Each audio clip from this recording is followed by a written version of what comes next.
Kung kayo po ay magpaparusa sa isang taong mayroong malaking kasalanan, paano niyo siya huhusgahan? Paano niyo siya parurusan? Halimbawa,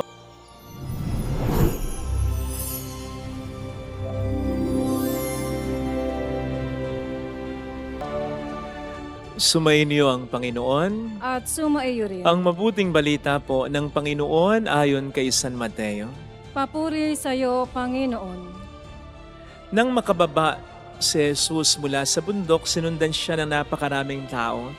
Lumapit sa kanya ang isang ketongin at lumuhod sa harapan niya. Ginoo, ang wika niya, kung ibig po ninyo, ako'y inyong mapapagaling. Inipo siya ni Jesus at sinabi, ibig ko, gumaling ka. At pagdakay na wala ang kanyang ketong, huwag mo itong sasabihin kanino man, bili ni Jesus. Pumunta ka at pasuri sa sacerdote. Pagkatapos maghandog ka ng haing iniutos ni Moises bilang patotoo sa mga tao na magaling ka na. Mga kapatid, ang mabuting balita po ng Panginoon. Pinupuri ka namin, Panginoong Heso Kristo. Kung kayo po ay magpaparusa sa isang taong mayroong malaking kasalanan, paano niyo siya huhusgahan? Paano niyo siya parurusan? Halimbawa po dun sa parang may isip o may edad ng namaril ng kanyang mga kapwa kaklase sa Tacloban. Paano niyo po siya parurusahan? Paano niyo po siya husgahan? Kung makukuha ba ninyo ang lahat sa kanya, pati buhay niya kukunin ninyo? E papaano kung tayo rin ay mailagay sa isang sitwasyon na tayo naman ang husgahan o parurusahan? Gustuhin po ba natin na kunin ng iba ang lahat sa atin? Narinig po natin sa ating unang pagbasa ang kalunos-lunos na sinapit ng mga Israelita sa bayan ng Juda sa kamay ng mga sumakop sa kanila. Pinahirapan ng marami sa kanila, yung iba pinatay pa, niransak ang templo nila, pati ang palasyo, sinunog, walang tinira. Ang maraming mga taga-Huda o mga Israelita ay tinapon ng Babylonia.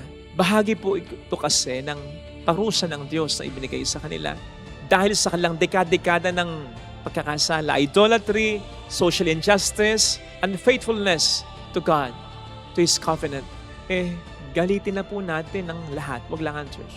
Sabi nga sa ating salmo, kung ika'y aking lilimutin, wala na akong aawitin. At sinasabi rin sa ating ebanghelyo, pag ginusto ng Diyos, wala tayong magagawa. Kung gusto ng Diyos na parusahan tayo, wala tayong magagawa. At kapag ang Diyos ang nagparusa sa atin, mas lalong wala tayong magagawa sapagkat wala nang mas makapangyarihan kaysa Diyos. Besides, siya ang may-ari at siya ang may hawak ng lahat sa atin. Sa isang iglap, kaya niyang kunin ng lahat sa atin.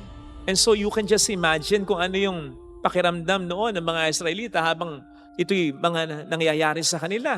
When they finally realized, totoo nga ang parusa. Ito na, pinarurusahan na tayo ng Diyos sa ating mga matagal ng pagkakasala. Baka sa mga naghihirap na ng mga Israelita, ipinagpapasalamat na lamang nila yung mga sandali na buhay pa sila. Kasi nga, ang Diyos ang nagpaparusa, wala ka nang magagawa O baka, yung iba sa kanila nagwi-wish na mamatay na sila sapagkat wala naman din silang mapapalat aasahan pa dahil nga ang Diyos na ang nagpaparusa sa kanila. Matindi ng parusa yon. Wala nang templo, wala nang palasyo, wala nang lupa nila, wala nang identity nila. Ang Diyos ba naman ang ginalit nila? Gayunpaman, sana po napansin po ninyo yung pinakahuling bersikulo sa napakalungkot na pagbasang ito.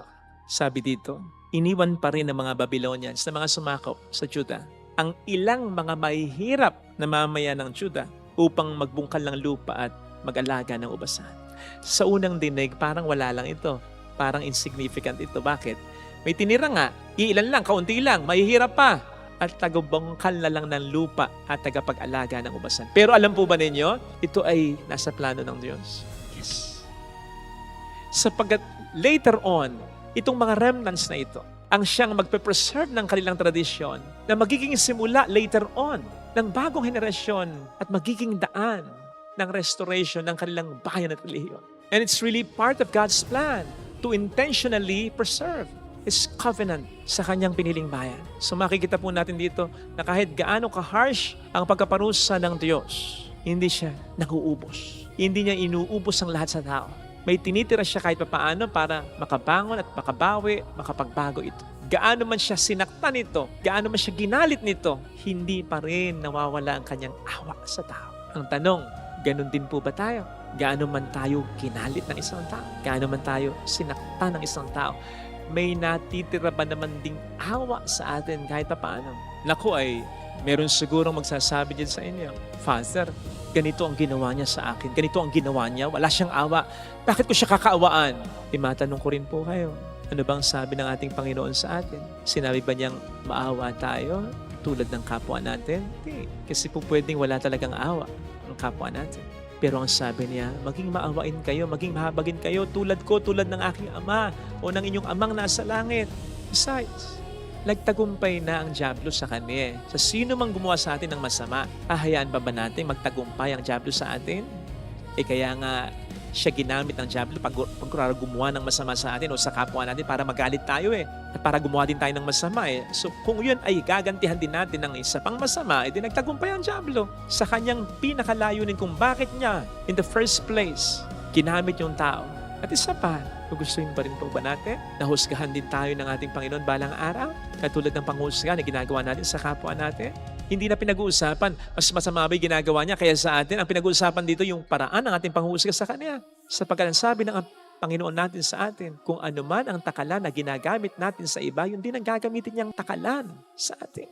Kaya mag-ingat po tayo sa panghuusga at pagkaparusa ng kapwa natin sapagkat darating po sigurado ang araw na harap tayo sa Panginoon upang tayo husgahan niya. At kapag dumating ang araw na iyon, siguradong darating din naman, maalala natin kung meron man ang mga kapwa natin hinusgahan at pinarusahan natin. Sapagkat that very moment, kakailanganin natin ng awa. At paano tayo aasa sa awa ng Diyos kung hindi tayo naawa? Wag po sana nating ipagmalaki at wag din tayo makakampante sa mga mabuting ginagawa natin o yung rason natin na hindi naman tayo kasing sama yung kapwa nating hinusgahan at pinarusahan natin o pinag-isipan natin ng masama.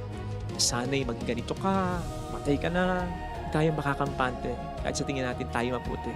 Sa pagsabi nga ng banal na kasulatan, ang ating mga gawang kabutihan ay parang mga maruming basahan lang kung ikukumpara sa kabutihan ng Diyos. Besides, kung minsan o kadalasan pa nga ang ating mga ginagawang kabutihan ay may man siya ng kasalanan, may man siya ng kayabangan, o may man siya ng paghahangad na tayo pahalagahan. Kaya wala talaga tayong may pagmamalaking maraming mabuti. Especially if we have not shown any mercy. Dahil ang taong walang awa, kailanman hindi maituturing na mabuti. Mabuti ang Diyos kasi He is overflowing with mercy. Kaya tumulad tayo sa Kanya upang masigurado natin kahit papaano lang na tayo mabuti. Di ba? Hindi tayo sigurado kung mabuti na nga tayo. Kung kalugod-lugod na nga tayo sa mata ng Diyos. Kasi maaaring ang feeling natin, tingin natin mabuti tayo dahil hinahanga tayo ng mga tao, nakaka-inspire tayo. It does not necessarily follow. Unless ang tingin sa atin ng Diyos ay mabuti, matitingnan tayo ng Diyos na mabuti if we are showing compassion and mercy. Kasi makikita niya ang kanyang sarili sa atin. Siya mismo ang nagsabi, tayo nagiging tunay na mga anak niya kung tayo nagmamahal sa ating mga kaaway, kung tayo naghahangat pa rin ng mabuti kahit sa mga masama tao na nakasakit sa atin, at kung tayo mahabag sa kapwa natin. Diyos sana ang hiling nating biyaya sa banal na pagdiriwang na ito. Lagay natin ang ating kanang kamay sa tapat ng ating puso.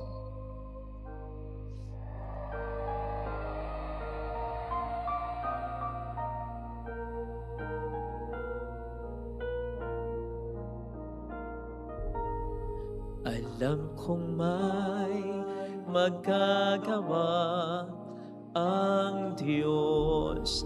Alam kong may magagawa ang Diyos. Walang imposible sa Kanya. Kung ako'y magtatapat, sa Kanya'y maglilingkod, alam kong may magagawa ang Diyos. Mahabagin siya, maawain siya. Alam kong diringgin ng Diyos ang samo ko sapagkat anak niya ako. Mahal niya ako. Alam kong diringgin ng Diyos ang samo ko sapagkat alam niya ang pinagdaraan. Alam niya rin ang nakaraan ko. Kung ako'y magtatapat, sa Kaniya'y maglilingkod, alam kong diringgin ng Diyos ang sampu ko. Pumikit tayo, Panginoon. Tulungan mo po akong maging mahabagin tulad mo, na wag akong dalhin ng galit ko. Ano man ang maganda kong punto at gaano man kasama ang ginawa sa akin ng tao, lumutang pa rin hindi ang pagiging tao ko, kundi ang pagiging anak ko ng Diyos. Anak mo ako.